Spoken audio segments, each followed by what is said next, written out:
What if I told you that, in the age when nearly an entire continent was carved up claimed, occupied and ruled by foreign powers, one African nation stood its ground and defeated a European empire?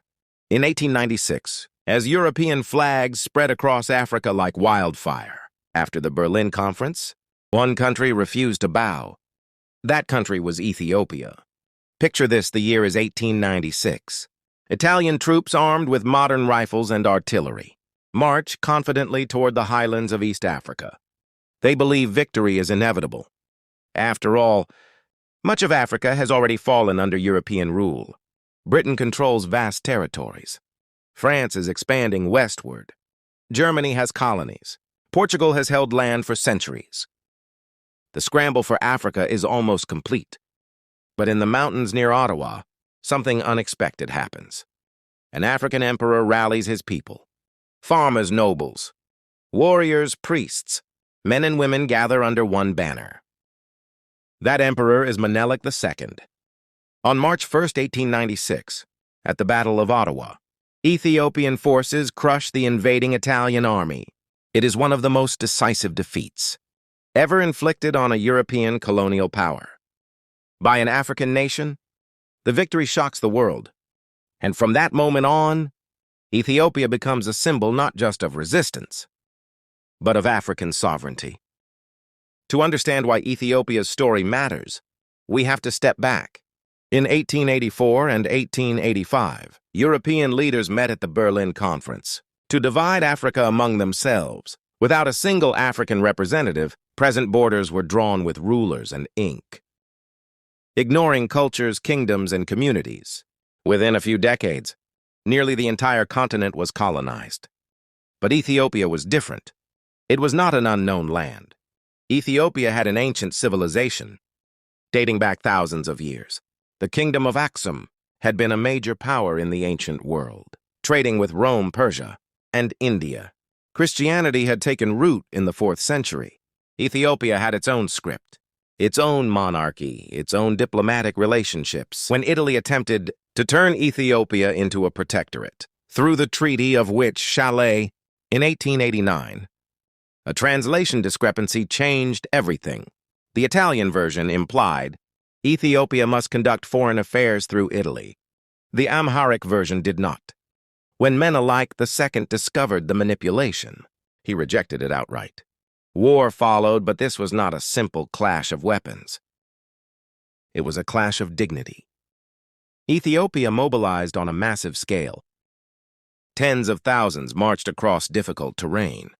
Empress Titu Batul played a crucial role, advising strategy and rallying resistance. The unity of Ethiopia's diverse regions became its strength at Adwa. Italy underestimated its opponent. Ethiopian forces outnumbered and outmaneuvered them. When the smoke cleared, thousands of Italian soldiers were dead or captured. Italy was forced to recognize Ethiopia's independence.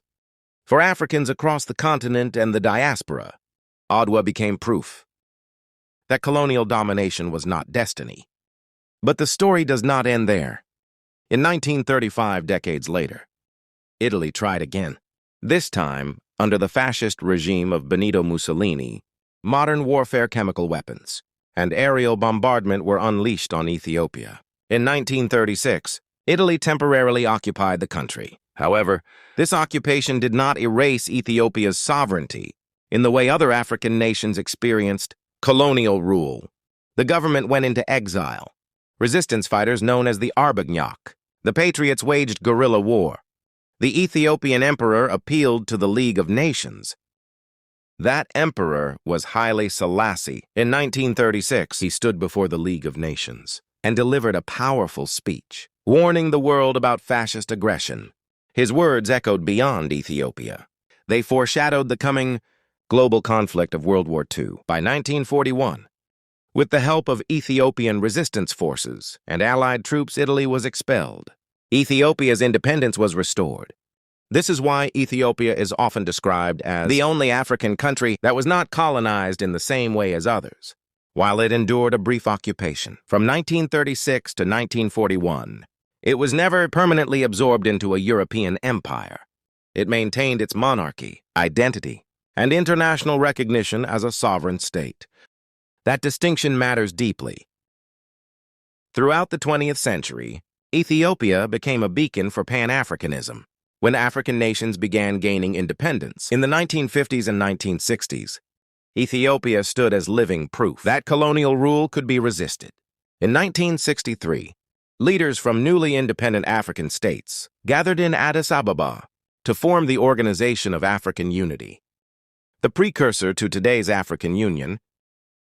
The headquarters was established in Ethiopia's capital. That was not accidental. Ethiopia symbolized continuity, an African state that had navigated global politics on its own terms.